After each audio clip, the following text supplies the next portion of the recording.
The best estimate by leading vaccine producers is that it could take a year or more to develop, test, and manufacture a vaccine for the clade X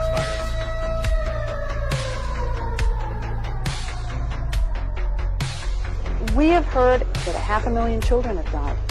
You know, is the price worth it? That the price, we think the price is worth it?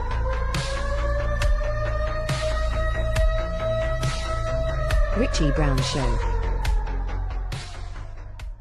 Please welcome Ken McCarthy, who is a rather prolific author. He's written books including The Unravelling the COVID Con, as well as What the Nurses Saw. Ken, please feel free to expand on your career, as you're quite an avid writer, aren't you? Well, in recent years, information comes out, and so I figured, well, I better start writing books, because if I don't write, there are certain subjects that if I don't write on them, it appears nobody else will. And I'm not seeking to have the last word on things, but fairly often I have the first word, and I really invite other people to jump in and research and publicize some of these topics. And I'm so glad you're making your film, by the way. Yeah, absolutely. And I've got you on to add a bit of context to the documentary I'm doing, Unseen. It looks at 8 families that experienced these death protocols that were seemingly implemented worldwide in different nation states at the same time under the cover of the so-called pandemic. Now, I mean, they've implemented death protocols in the United States at that time with the famous video of Nicole Siratek going around the world. Can you expand a bit on your book in whatever direction you want to go? Sure. I first was informed about this, what was going on, by a nurse named Erin Marie Oshevsky. And she was actually the very first nurse to speak up. And she spoke through a third party. And then Nicole was the second nurse, but Nicole actually spoke to the public. But Erin Marie was very involved in fact, she wrote an excellent book, which I'd like to hold up, called Undercover Epicenter Nurse. And what Erin was doing was actually carefully documenting everything, filming things. And this was very important. Now, what's going to happen with this, I don't know. I know she had legal representation and was trying to do some material, but she was the first to come out. Nicole was second. Like many people, I saw this in the news and I thought, okay, some journalist, this is the biggest story in the world, right? COVID's the biggest story in the world right now. So certainly there will be a journalist, either mainstream or alternative, who's going to pick up the ball and tell the story. And I waited through 2020. I waited through 2021. I waited through 2022. And it got to be 2023, and I said, by God, it appears that nobody other than a few of the nurses, specifically Erin Marie, are going to tell this story. So I guess I better. So I called up Erin, and I said, can you connect me with some nurses? And she put me together with nurses from all over the U.S. and Canada. And I started interviewing them. And what I found was they all have the same story. And the more I talked with them, the more alarming and disturbing the facts became. And in the United States, 92% of the people who died from COVID died in a hospital, under hospital care. And when you consider that they say over 1 million people died of COVID in the United States, which of course is not a reliable number, but let's accept their number. That means that over 900,000 people died while a hospital was supposedly caring for them, and that suggests a lot of people died as a result of the protocols, which we can get into in detail. Yeah, absolutely. And those protocols sort of ranged from remdesivir to ventilators to midazolam and morphine and to do not resuscitate orders, didn't they? And yeah, I mean, your book has a fascinating case where it goes example, where it delves into sort of the realm of the absurd. I'm thinking of that one nurse in your book who they labelled a patient who they wrote on this file candidate for long-term care. She understood that to mean to be a code for like fast track to a ventilator and remdesivir. So she ended up sticking him by an exit, calling his family and trying to get him out of the hospital. Yeah, there was a lot of coded language for sure. And so the nurses that I interviewed, some of them were involved in literally rescuing patients. And the protocol in the United States was as follows. Regardless of what you came in with to the hospital, they would test you for COVID. And, the test was completely ridiculous. But occasionally it showed positive. So what they would do is they would test people in hospital if over and over again until they got a positive result. Okay. Now, this was incentivized by the federal government because if you treated a COVID patient in a hospital, you got a special bonus payment from the federal government here in the United States. Once you were declared a COVID, you might have come in with a gunshot wound. You might have come in with a kidney failure. You could have come in with any one of thousands of ailments. But once you were found positive from a COVID test, you entered into an alternate medical and legal reality, right? Number one, you were put into a COVID ward, a special COVID ward, and all kinds of things went on. The very first thing that went on, which I only learned when I did the book, this never hit the news media, this never hit the alternative news media. If you were declared to have COVID, you were prohibited from receiving anti-inflammatories. Something as simple as ibuprofen. In this country, we have a big brand called Advil. I don't know what they call it in other parts of the world, but this is a very traditional, always used, non-controversial, treatment. And if you quote had COVID, you were not allowed to get ibuprofen. The other thing that people who have respiratory distress are often treated with is inhalable steroids. So this is the standard care for respiratory distress. If you're having breathing problems that are severe enough for you to be in a hospital, the very first thing they do is try to knock down the inflammation, and accompanying that, they give you these steroids, which sort of fortify the body and help you throw off whatever the problem is. Those were banned for anybody that had a COVID diagnosis. So this would be the equivalent of a house on fire. The firemen arrive, they take out the hose, they're ready to, hose down the house, and they're told, nope, you just have to sit back and watch this house burn. We have a new protocol. The next part of the protocol, and it went, it wasn't necessarily this exact sequence. Sometimes they did it in different orders, but a very important part of the sequence was to offer tranquilizers. In other words, would you like something to help you with your anxiety? Now, imagine how anxious someone would be if they've been just diagnosed with COVID. They've been watching the news for months, being told that COVID is a death sentence and there's no treatment and there's no cure. And now they're locked away in a COVID ward and they can't leave.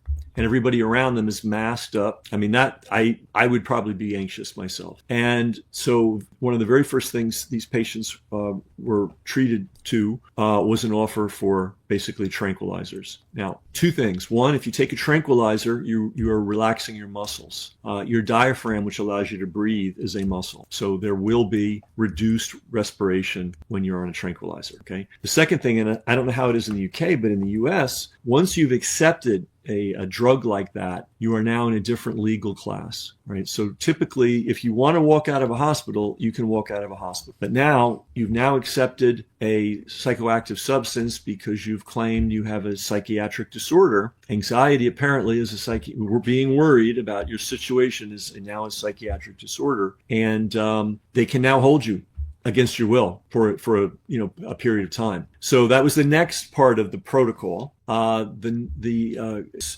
So another stage of the protocol was non-invasive ventilation. And what this is they put a mask on your face, they attach it very tightly to you, and they basically force air at a high rate down your lungs. And this is very uncomfortable. This is very anxiety provoking if you don't know what it is. And again, in the pre-COVID world, the way this is done is somebody is told, hey, it looks like you're having problems breathing.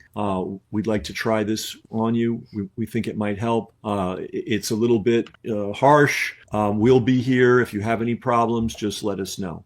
That's the normal way it's done. During COVID, they would not tell anybody anything. They'd slap this thing on their face, crank it up, and leave the room and leave the person by themselves. It's sort of like the equivalent of if a car's going 100 miles an hour, sticking your head out the window. That kind of, except it's going straight down into your lungs. Now, if a person became anxious after that, right, then they'd ply them with tranquilizers again. The next thing they would do is tell them that there is a treatment, and it's the approved treatment. It's called remdesivir. And remdesivir was a drug that was experimented with in Africa during the so-called Ebola outbreaks there. And they quickly withdrew it from use. And one of the reasons they withdrew it from use is one of the adverse reactions to remdesivir is that it causes kidney failure and liver damage. And this drug was withdrawn from use. And yet somehow it got revived and became suddenly the one and the only treatment that anybody could receive for COVID. So it's delivered in a bag, and the bag is hung, and then an intravenous is put into your arm, and they just drain this bag of pretty toxic substance into your bloodstream. Now in the U.S., the hospitals, which are privately owned, they're owned by corporations, they were given incentives for every course of remdesivir that they gave people. So this was immediately being given to everybody. I have a colleague who's done the statistics on death rates. I think it was in New Hampshire and Minnesota. And as soon as remdesivir was introduced, suddenly you had people dying of kidney failure. You could see the spike. It's not subtle. It's an absolute spike. So educated nurses saw this, and they said, "Oh, this is not good. We've just seen 3, 4, 5 patients die after being given a course of remdesivir." And those who refused to continue to give it were disciplined. They were fired in some cases, and if they continued to talk, they were actually sort of trolled on the internet, attacked, doxxed, having their name and address given out to basically unhinged people. So that was another thing that they did, was to give remdesivir to everybody, and it was a profit center. And then the last thing that they did was to do invasive ventilation, and this involves literally putting a pipe down somebody's trachea into their bronchial area, and it's called the garden hose, by people that do the work. It's not a trivial thing. In order to be invasively vented, you have to be knocked out. You have to get a course of analgesics, which might include fentanyl. In fact, did in many, if not most cases. And you also had to be given antiparalytic drugs. These are drugs that keep you from moving, basically. And these are not pills. These are intravenous drugs delivered by a tube from a hung bag. And you could be receiving anywhere from 3 to 5 to 12 different bags. You're knocked out, and you are basically in a vegetative state. You obviously can't feed yourself, so you're fed by a tube. You can't clean yourself, so you are 100% dependent on the people around you to clean you.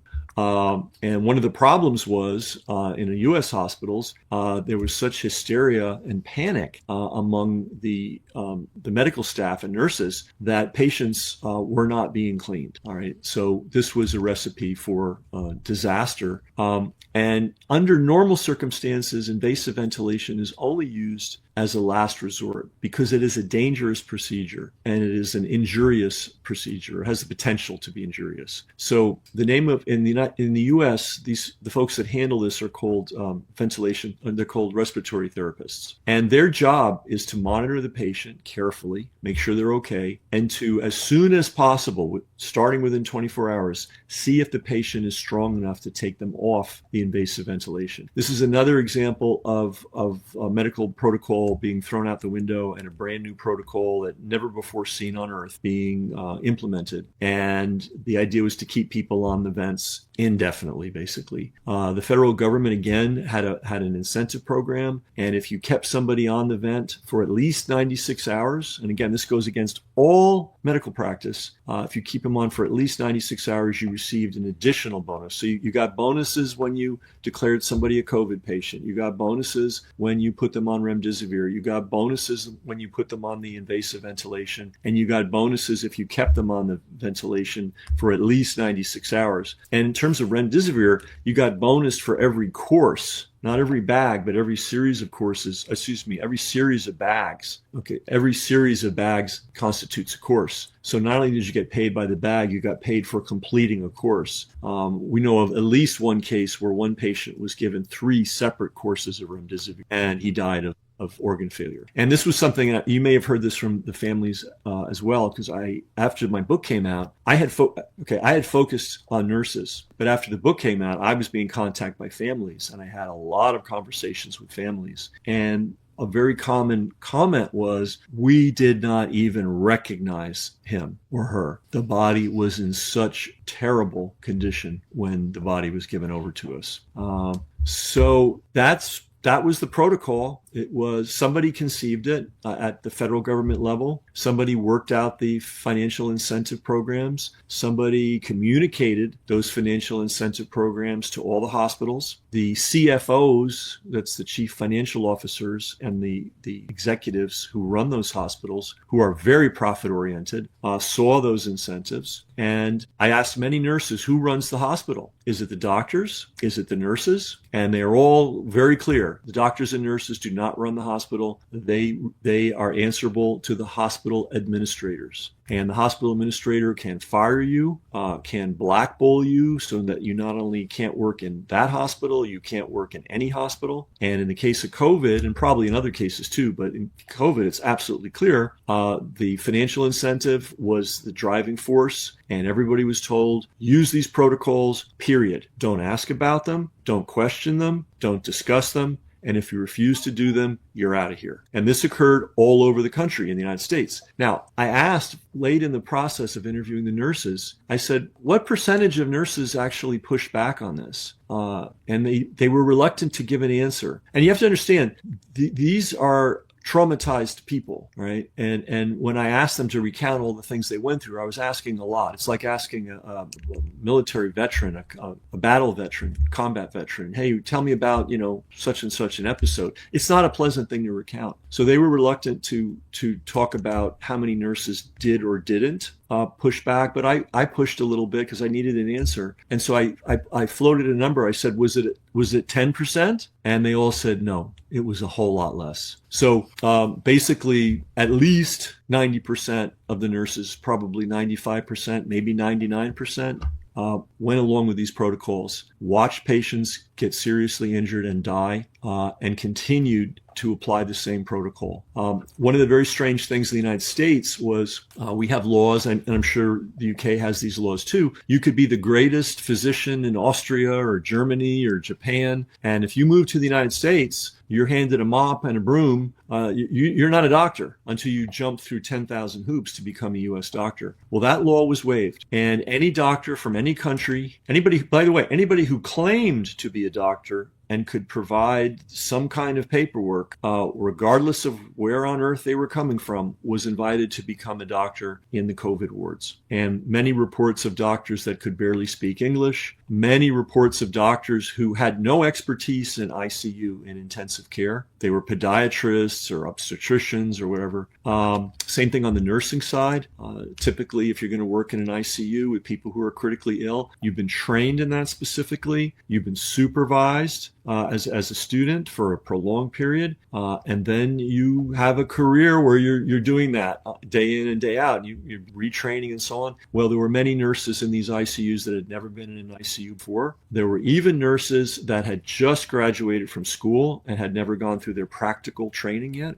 I even heard stories of nurses who hadn't even graduated yet. So, and there were intense financial incentives. So if you were a full-fledged nurse, you were paid $10,000 US per week to work in one of these COVID wards. I don't know what the doctors were paid. I'm going to guess it was a multiple. So not only did you have the administrators wielding an iron fist, but you also had massive financial incentives for these largely contract people that have come from other states, people that have come from other countries. And their visas would be tied to their job contract as well, wouldn't they? Oh, sure. Yeah, no. If you don't cooperate, I'm sure you not only lose your payday, you're out of the country. But I have to emphasize this was unprecedented in U.S. medical history, that you would allow foreign trained doctors to practice medicine in the United States without a education period, and an evaluation period. Obviously, there was no time to evaluate. So it was a perfect system. And if you look at this, there's intention, right? And then there's function. I don't know the intention. I can't know the intention. We can't know the intention until there's a complete, thorough investigation. But we can know the function. And this was set up, the way it functioned, let's put it this way, the way it functioned was a killing machine, killing fields. It was a very efficient way to kill a large number of people very rapidly, undercover, without being exposed. And if we go back to those numbers and say, okay, over 1 million people died of COVID in the United States, supposedly 92% of them died in a hospital, we have to guess that tens of thousands, if not hundreds of thousands of people who need not have died, went into a hospital, got a COVID diagnosis, were put on this protocol, and they came out in a body bag. Yeah, that's horrific. A big pillar that it's built on is the PCR test, complete fraud as well. Because I don't know if you remember at the time, but in May 2020, you had the president of Tanzania, John Magufuli. Yeah, John Magufuli. And he was returning positive results from a goat and a pawpaw. And then... that's a fruit. That's a fruit. Tropical fruit. Yeah. Fruit. And I think he found a chicken that had it. And yeah. And then the next year, in 2021, you had the British Medical Journal, which always seems to... The BMJ for a while just seems to print whatever big money will tell them to print, particularly Big Pharma. And they had to release an article in April 2021 saying, why have so many African leaders died of COVID-19? Because there were so many conspiracy theories going around Africa, because the leaders that died were the ones that opposed the vaccination campaign and that kind of thing. So, well, I mean, imagine this scenario. Imagine this scenario. You're a person, human being. You're given a test. You're found to have some dreaded disease. So you go to the hospital, and what do we do when we go to the hospital? We kind of turn ourselves over to the hospital and the people in it. Well, what if they put you on a protocol that kills you? At what point do you realize you're being killed, or do you ever realize you're being killed? Because you could think, I'm feeling so poorly because of the disease I have, this rapid onset disease that I'm told kills people left and right. So if you want to, if you want to kill somebody and you can arrange it, send them to the hospital and have a protocol in place for them that appears to be acceptable, and they will die. I got to tell you a historical footnote to all this. Everybody knows the Muppets. Jim Henson, who invented the Muppets, had a very good year. He sold his company to Disney for $200 million. He went into a hospital several months later with a respiratory problem, and he came out with a body bag. And it was all hush-hush what happened. Now, almost certainly what happened to him is he caught a secondary infection in the hospital, and he didn't get good care. And by the way, being a multimillionaire or even a billionaire does not ensure you're going to get good care in a random hospital. They don't really care. Unless the management comes down and makes some kind of special arrangement, you're just like anybody else.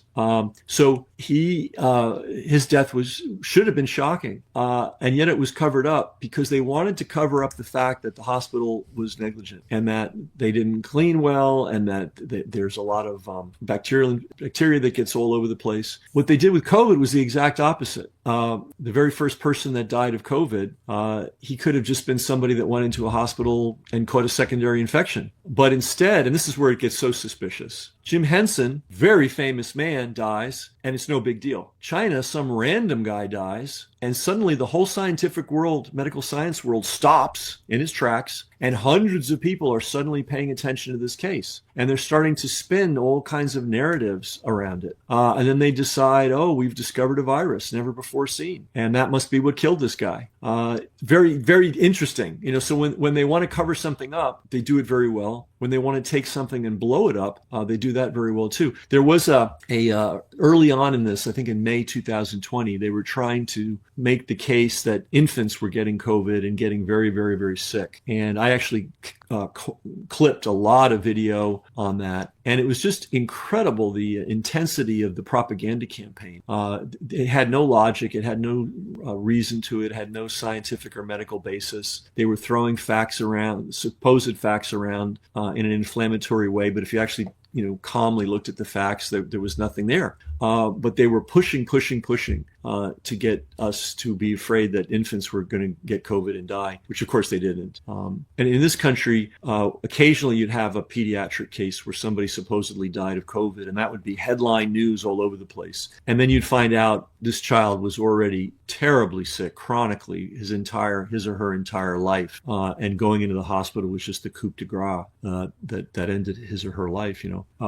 So there, it's all framing. I mean, a good example, and this is sort of may seem like a silly example, but you can take a bottle of wine and pour it, with a siphon into a very expensive looking bottle, right? Shafit Rothschild. You can spin a story. This is, the premier, ever a vineyard, the best year ever. This comes from Count Rothschild's own personal, and it could be the worst wine in the world. People will drink it and say, "Oh boy, this is quite good, isn't it?" On the other side, you could take actually great wine and put it in a bottle that looks like a 5-pound bottle of wine or a 2-pound bottle of wine, if such a thing exists. And people go, "Oh, this is terrible," even though it's actually good wine. So we all depend on outer cues. We can't research everything to the nth degree. Otherwise, we'd never get out of bed. We couldn't figure out. We wouldn't be able to figure out the safest foot to put on the ground. We have to make certain assumptions, and we have to rely on experts, and we have to rely on the framing. And unfortunately, this was framed as a catastrophic illness that all were at risk from, that could be spread merely by almost intention, and that there was no treatment for it. Except for these extreme, risky and deadly treatments. So that's kind of the story of COVID in a nutshell. Yeah, absolutely. And a lot of it borrowed from the HIV/AIDS sort of scam that Anthony Fauci ran at the time as well, didn't he? Because even in the 90s and noughties, if a pregnant mother took a positive PCR test for HIV, she could end up down a medical pathway where her children could be taken into care if they don't take the AZT drug that Fauci was selling at the time, and that killed everyone. And then if you say, "Oh, that drug is harming my child, I don't want them to have it anymore," I know in America there's a documentary called Guinea Pig Kids by the BBC, which they took down due to pressure, but you can still access it on archive.org, and in there parents were getting their children taken away to be fed AZT by the state, and then they died obviously in the state because they were taking the cell terminator drug AZT. And it's interesting that Fauci was the same person who led both of those operations. The AIDS situation, most interesting. There was it was a time in history, and it was the liberation movement for everybody, women's lib, gay liberation, and so on. And there's always a small percentage of every population that overdoes it, in the partying arena, right? It's not representative of the whole group, but every group: heterosexuals, homosexuals, white, black, rich, poor, African, European. I mean, there's always a small group that just destroys themselves. So during the 1970s, a typical day in the life for one of these people, again, a tiny segment of a larger group, would be the following. Smoke some pot, drink some alcohol, smoke a few cigarettes, maybe take some speed, go out dancing, these places were structured with closets and back rooms so that you could go off with somebody, have sex with people you don't even know, unprotected, of course, multiple partners in a night. And then there was something else that went on, which was a drug called poppers. This drug comes in an ampule. You break it, you inhale it, and if you're having a heart attack, you would love to have a popper handy. But it was known to be a carcinogen, but it became a party drug in the gay nightclub world. So if you go to a gay nightclub or a bar or a bathhouse, they'd have liquor on the bar, and they'd also have poppers for sale. And it also happened that the popper manufacturers were the biggest financial supporters of gay news magazines. Right. So in that era, if you got a magazine or a newspaper and you opened it, it would have full page ads for poppers. And poppers are the kind of product that you can make for a penny and sell for $2. And it was incredibly lucrative. And it was known that these drugs this substance was carcinogenic, but it was not shared with the public. In fact, there was a John Lauritsen, historian, gay activist, Harvard-trained statistician. He was sounding the alarm from day one, and nobody would publish his studies. And the CDC, which is supposedly our scientific medical science, one of our medical science wings, they did studies. They found out, oh my goodness, certain gay men in certain circumstances are using poppers heavily, as in taking them 10 times a night, 6 nights a week. And they knew that this substance was carcinogenic, but they kept the data separate. They didn't go out to that population and say, look, guys, we know you're having a good time. We don't want to get in the way of your good time, but these poppers are going to kill you. And in fact, they did. And if you look at the first manifestations of AIDS, and by the way, AIDS is a syndrome, right? Not a disease. Disease means we know the cause, we know how it works its way through the system, and we know how to treat it, or we have treatment for it. Syndrome means you've got all kinds of random things going on with you. We don't know what it is, but we're going to slap a name on it.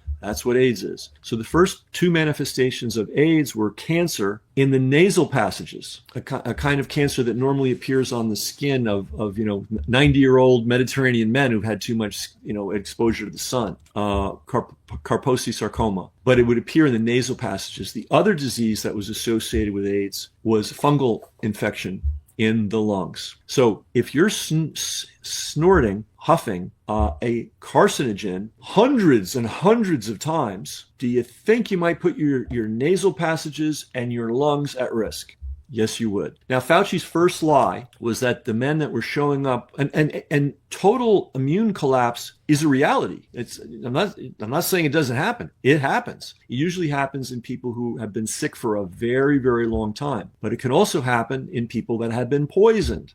Now, whether you're poisoned by an external source or you self-poison yourself by going to clubs 6 nights a week, it doesn't really matter where that poison's coming from or how it's getting to you. So his initial lie was, oh, these poor young men who are showing up with this syndrome, they're young and they're otherwise healthy. This was not true. The average age of the first cohort, the very early cohort, was 35. That's young, but it's long. You've had 15 or 20 years to destroy your body with drug abuse. So they weren't really young, and they certainly were not healthy, and they certainly weren't living in a healthy way. The other thing that was very common among this very tiny cohort within this much larger community was the abuse of antibiotics. So it wasn't unusual for someone who was living that lifestyle to be getting 4, 5, 6, 7, 8, 9, 10, 12 different sexually transmitted diseases per year. So the treatment is antibiotics. And it got to the point where some of these fellows were taking antibiotics prophylactically as part of their, hey, I'm going out tonight, I better take some antibiotics. Well, we all know, or we all should know, what the overuse of antibiotics does. It destroys your immune system. It destroys your guts. So Fauci had all this information. The CDC, which is a different branch of his, but he had access to all that data. He knew what these fellows were up to. And instead of doing a true public health, which is saying, look, guys, you can't do this. Or if you do this, this is how you're going to end up. They attributed the disease to a virus. And even the so-called discoverer of the virus, Luc Montagnier, later said, I don't think this virus causes AIDS. I think it's just something, it's just one of many things that appears in these people who are desperately ill. But they, of course, even though he won the Nobel Prize, they ignored him. The other person, and you talked about the PCR test, the other Nobel Prize winner they ignored was Kary Mullis, who invented the PCR technology. And he did not invent it as a medical diagnostic technique. He invented it as a research tool, right? So if you want to do genetic research, you need genetic material. And it takes time to grow genetic material. And he figured out a way to grow genetic material super rapidly, and that's PCR. And somehow it got in the hands of Fauci. And Fauci said, oh, no, this is a diagnostic test. Now, the diabolical trick to PCR is it runs on cycles. You double and you double again, and you double again, and you double again. Well, you can find anything in anybody if you just run enough cycles. Before COVID happened, there was someone did a test on the New York City subway, and they were swabbing all over the place. And they found every single disease known to man on the seats, on the handles, on the poles. Okay. Nobody was dying of these diseases because they were minor and healthy immune systems. Even unhealthy immune systems could throw them off. However, had any of that ever been put into a PCR and amped up through multiple cycles, you could have proven that there was a bubonic plague in New York City had they wanted to do that. So how they were testing people for AIDS was a total fraud. The presence of the HIV virus was supposedly proof that you had AIDS and you were going to die of AIDS. This was the narrative in the 1980s. In fact, Oprah Winfrey, who had an television audience of 35 million, did a show in the 1980s where she looked out in their audience and said, 1 out of 5 of you will be dead of AIDS by 1990. So this was the level of hysteria. So then everybody felt they needed to be tested. And they would go to be tested, and invariably they would find HIV. And I know I had a sort of he wasn't a personal mentor, but he was someone I looked up to in business as a model and an instructor. He got the diagnosis and went home and blew his brains out. And this was not uncommon. And a lot of people died of despair after getting this. And so there was a period of several years where there were people walking around, quote, in their minds, with AIDS. All they had was a positive HIV test, which was based on bogus science. And so you had millions and millions and millions of people waiting for the cure. And a drug called AZT, which you referred to, which at that time was literally banned, not only for human use, it was banned for experimental human use. It was just utterly banned. It was not to be used ever. Why? Because it caused a collapse of the immune system. And they went out and they tested this drug and they committed tremendous fraud. I made a film, by the way, called Fauci's First Fraud. And the patients that were receiving it during the clinical tests had to get blood transfusions to stay alive, right? I mean, it's unbelievable. Yeah, and yet, I was reading about those trials, and Fauci stacked them with, he stacked the AZT group with the healthiest people, and then he stacked the control group with really unhealthy people. And they still had to cut the trials short because so many people in the AZT group were still dying. Yep. And then and because AZT is a carcinogen, it's a mutagen, and it actually causes symptoms that you would associate with AIDS. And I knew several people, I am convinced, died of AZT poisoning. They did not die of AIDS. I mean, it was the common occurrence was you might have a cough, you might have a cold. And now you're told, oh, you got HIV, you're going to die. You're terrified, so you start taking AZT. Well, now your body's falling apart. What are you going to attribute it to? I mean, nobody would dream that they would be giving out carcinogens. But in fact, you were dying of AZT. John Lordston, again, Harvard-trained statistician, gay activist, his estimate was 300,000 gay men alone died of AZT poisoning. And as you pointed out, they then said, oh, you know what? I think we need to give this to pregnant women. And they went to Africa, and then they also went to low-income areas in the United States. And they might have done it to other communities as well, but those were the ones they targeted most heavily. And again, they'd give a perfectly healthy young woman who has no symptoms of any kind this bogus PCR test. They would come back with an HIV reading, which they said was certain to cause AIDS, and then the mother was put on AZT. And in my film, there's even a case where a baby's born to a mother, and they just instantly started giving her AZT, the baby AZT, without even testing the baby.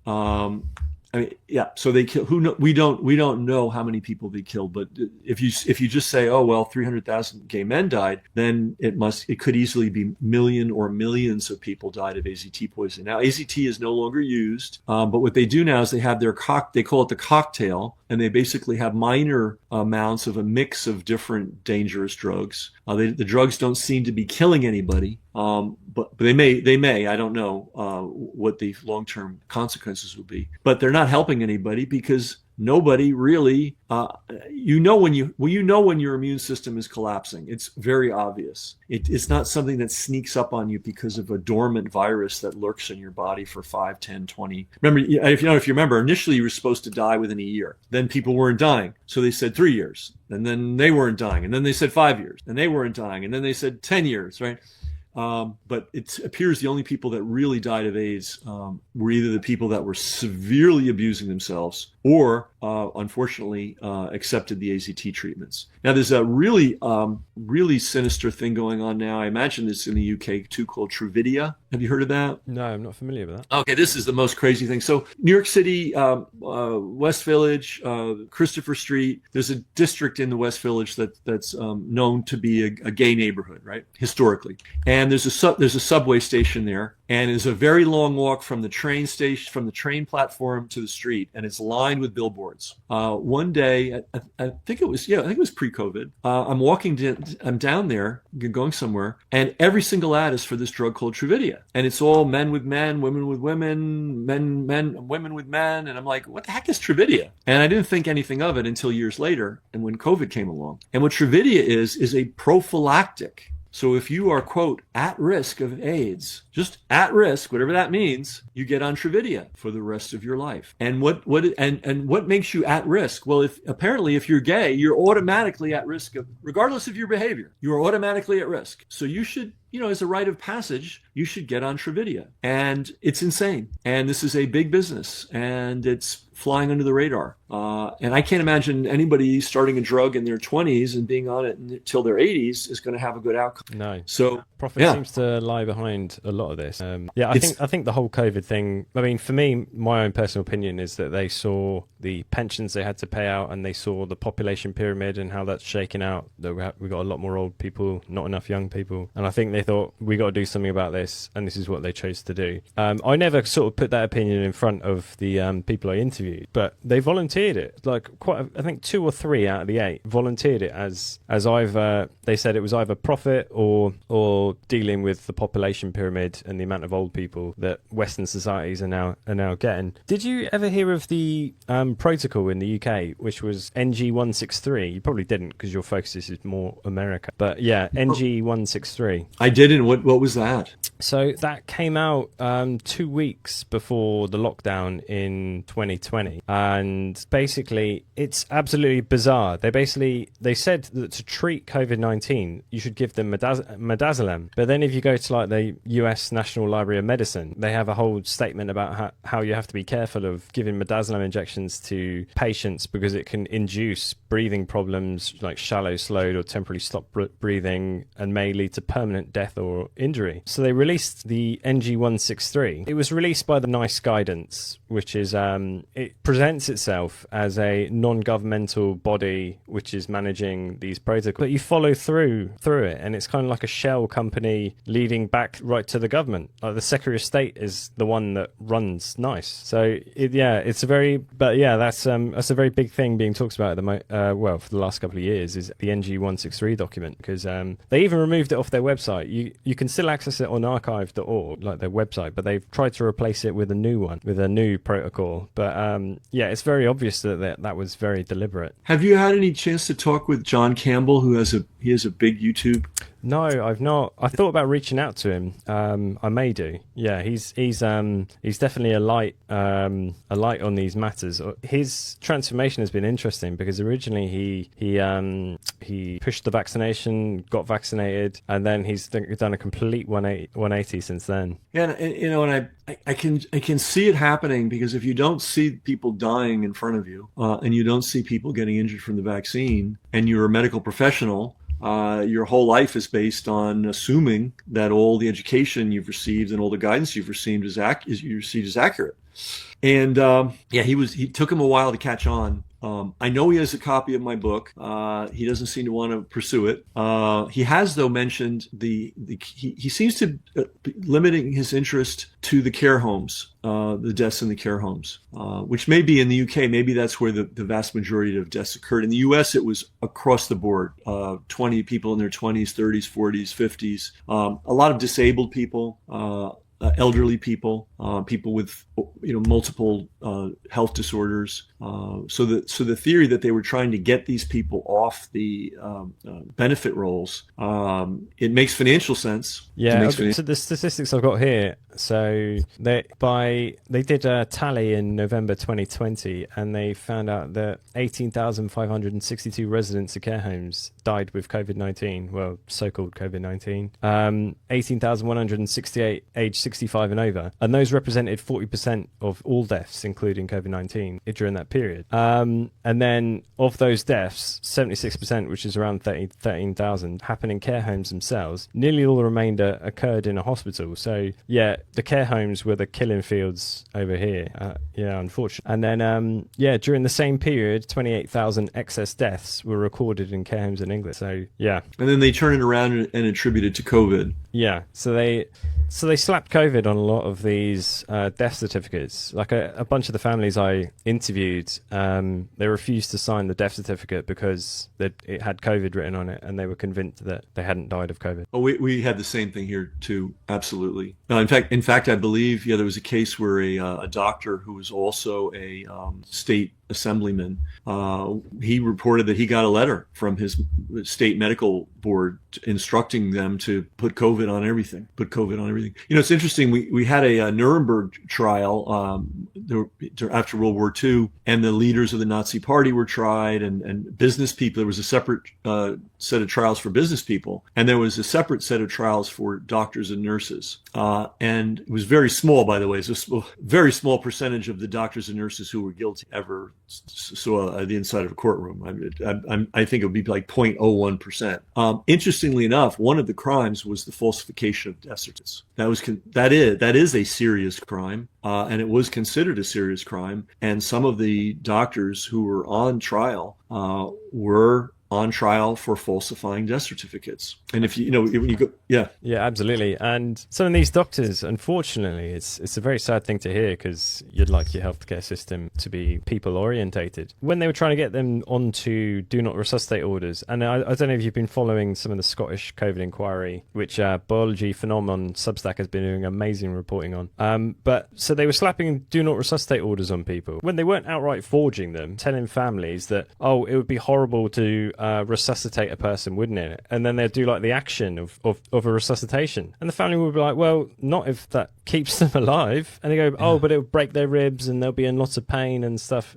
So it's a very strange attitude. Some of the doctors, like some of the quotes from the interviews that I've had, it's very strange that this person is a doctor. Very strange indeed. And if we look at the Nazi model, one of the things that the first things that the Nazis did when they got into power was they wanted to do demographics on their population. And one of the many things they wanted to find out was who the Jewish people were. And as soon as they tagged somebody as Jewish, they may have had a grandfather who was Jewish and they'd never been to temple or worn a yarmulke in their lives, but they were ethnically Jewish.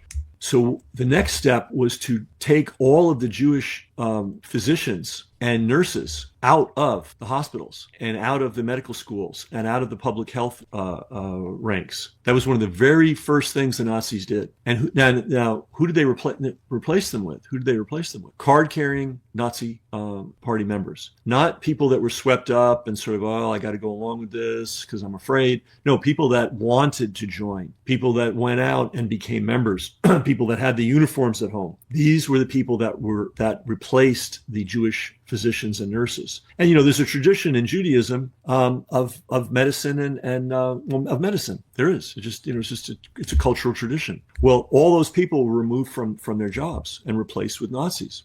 That's kind of what's happened in the United States. I don't know what's happened in the UK, but any doctor with more, intelligence or morals has found it very difficult to practice medicine in the United States for a long time. I know one woman that stopped. She just left the country and went to a Central American country so she could practice medicine because she felt things were so onerous even way back in the 70s. But basically, we took out the ethical and doctors with COVID and the ethical nurses. Many nurses were removed. Actually, it was more likely to be nurses. Doctors, I don't know, they somehow tend to figure out how to keep their jobs. But the nurses, we lost tens of thousands of skilled. And it was always the most educated and most experienced nurses that we lost. In fact, the women that I interviewed, every one of them was a serious professional. Erin Marie, before she became a nurse, actually was a combat soldier, female combat soldier. And then she went and became a nurse. The woman you referenced earlier, Nicole, she had worked as a nurse in refugee camps. She was a airlift nurse. In other words, someone's injured in a far remote place. You send them a helicopter with a doctor and some nurses, and you hope for the best. And they've got to recreate a hospital hospital under the most difficult. So these were really, really good nurses. So who stayed? Well, the young nurses that didn't know any better, who were easily intimidated. Who also stayed? The nurses that didn't care. Like, I need a paycheck, I need a pension. What's the difference? So this is another thing that's alarming, that the very best people in medicine and in nursing are being removed structurally. And it's different than how the Nazis did it, but functionally it's the same. Yeah, and I think they're gearing up for round 2. Did you ever follow any of the pandemic exercises that were run out of the Intelligence-Linked Psychological Warfare Center, Johns Hopkins University, like Atlantic Storm, Clade X, or Event 201? Yeah, it's they love to do tabletop exercises. They just love it because they're being paid with our tax money, and they love to go off to hotels for a week, and luxury hotels, and be well fed and sit around conference tables and say, what if, and it seems that these exercises are a conditioning exercise for people in positions of authority. In other words, hey, what if? And then you go through that. Then they crank it up next year, and they make it even worse. And of course, the what was it? I forget the name of it. Episode 220. Event 201? Event 201. They brought people from the banking industry, from the hotel industry, from the news media, from the internet world. And of course, their biggest concern was, how are we going to keep control of the narrative? There was very little discussion about how we're going to help people medically. Yeah, there was huge talks on like censorship, internet control, and that kind of thing, wasn't there? Yeah, and then the new information of disinformation fighter. That's a whole career track now. There's trainings, there's university courses, and you can go and be, you don't have any other skill on earth, but you can go there and get trained in being a fighter of disinformation. Speaking of which, the disinformation, let's put it this way. Not only were the good nurses disciplined and fired, they were also harassed, and they were harassed by internet trolls. And one of the groups that was doing the harassing had a formal connection to the UN Director of Communications. And the way it was positioned was, well, one of the things they did before COVID, just a few years, was they listed the top 10 most deadly public health issues. And they mentioned important ones like, cancer. But one of them was vaccine hesitation. Okay. So suddenly the gateways of funding opened up. So if you were doing a program to fight vaccine hesitation, you had all kinds of money available to you. And so this was formed originally as a vaccine hesitation fighting group. They got the absolute cooperation from the UN, formal, not something that, it's recorded, you can find the videos of it. And they worked with the social media groups, especially Twitter. And the people that were part of this group were given all kinds of special dispensations to say and do anything they wanted. And a whole bunch of people were part of that group who became some of the tormentors of these nurses. And they would basically whip up anger and antagonism against these nurses, and then disclose their home addresses. And then the other thing that they would do, it was file complaints. So in the United States, I don't know how it is in England, but in the United States, you can file a complaint against a nurse or a doctor just willy-nilly, and it has to be processed. And so they would have people who had never met these nurses, never seen these nurses, never had interaction with these nurses, never met anybody who'd ever had interaction with these nurses filing false claims against them with their local medical board. So this was going on a wholesale basis. So not only were these nurses fired, not only were they lost their positions, they were also hunted down in retaliation for telling the truth and for persisting in telling the truth. And I said earlier, a lot of them are shell shocked. They have PTSD from not only the experience of watching people die needlessly, of trying to save lives and being told no, you can't.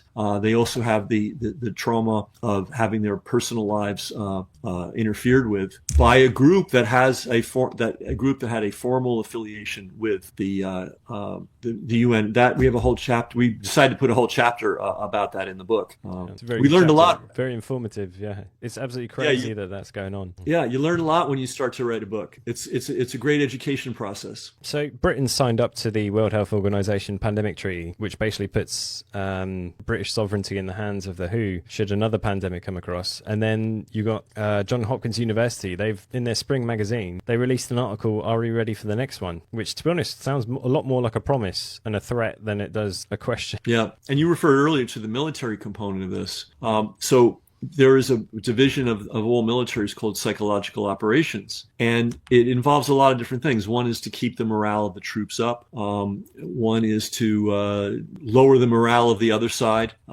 There's disinformation, there's misinformation, all different activities, and these are all trained. You get training in this. This is your job, Monday through Friday, 9 to 5. That's all you do is think about how to spread lies or how to take information that's already out there that's wrong and amplify it. And there's a lot of transfer between people that get that training in the military and people who find themselves in the advertising world or in the public relations world or in the public health world, because they all have propaganda wings too. So a lot of know-how, a lot of technology, a lot of training, a lot of trained people. I would estimate it's in the thousands. Have nothing else to do but gin up horror stories. We discovered something. There's so many things. I could have written 100. I could have written an encyclopedia on this thing. We discovered that one of the early uses of AI, of generative AI, before it became public, was to manufacture fake COVID stories. John Smith, 86 died of this, and what we discovered was they were using this a variation of the same story over and over. They would just change the name, they'd change the age, but it was the same story over and over again. These weren't written by human beings. These were just spun out by machines. And then the local news outlets would just, they call it rip and read. You just rip the thing off the teletype and you just type it up, retype it, and send it to your people. So there's a lot of people working on creating the terror campaigns, and some of them have military grade experience. And I know in Canada there was a group psychops group in Canadian military that was involved in, and they cover it as, there's an epidemic and we have to save the public.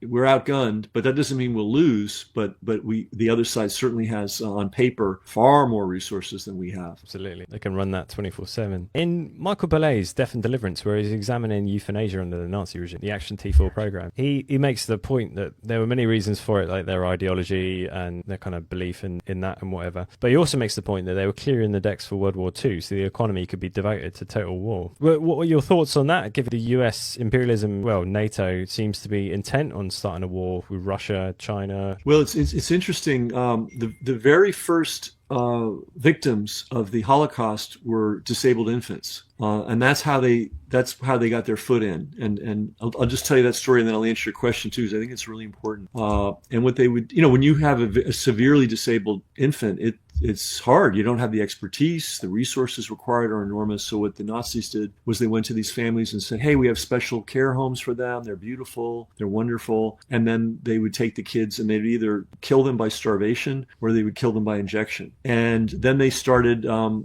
saying, there might be more efficient ways to kill people. And that's when they started looking into gassing people. And they were originally gassing people with diesel exhaust. And then they went to disabled children versus disabled adults, versus disabled infants. Then they went to disabled adults. Then they went to elderly adults. And they did this throughout Europe, by the way. I picked up a little, again, it could be an encyclopedia. I was reading an article about a village in Switzerland, and there was just a throwaway line saying, one of the Nazis came and they took the disabled children. And this was in Switzerland, which was very strange because that was supposedly a neutral country. So just to bring this full circle, the Holocaust began with killing disabled people, and they got it progressively more organized, and they got to the point where they had 5 regional centers. They had buses, then they went to trains, and all the logistics of the later Holocaust was worked out by killing the handicapped. So why were they doing that? they claim they wanted the pure race or the perfect race or whatever, but you make a really good point. If you are diabolical, it is very practical. Number one, you don't have people to care for, and if you want to go into a total war mode, that just makes it easier to go into total war mode. As for the U.S., the U.S. has just completely lost its mind. And just on a very practical basis, in fact, this just was in the news this week. We're running out of weapons.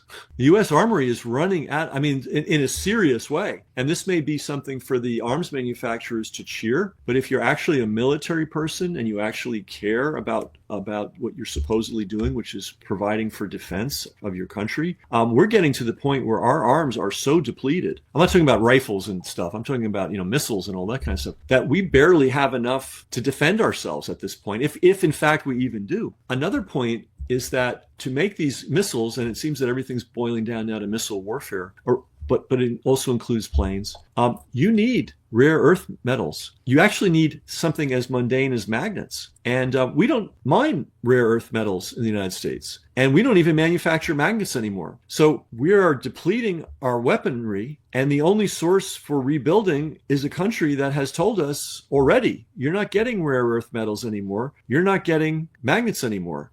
You would think that somebody running the United States, even if they have a diabolical intent, would wake up and look at things. But clearly, we're doing insane things. We provoked the war in the Ukraine. We have allowed that war to continue. And the original saying, and it's still true, is we're going to fight that war to the last Ukrainian. And we're just absolutely devastating that country.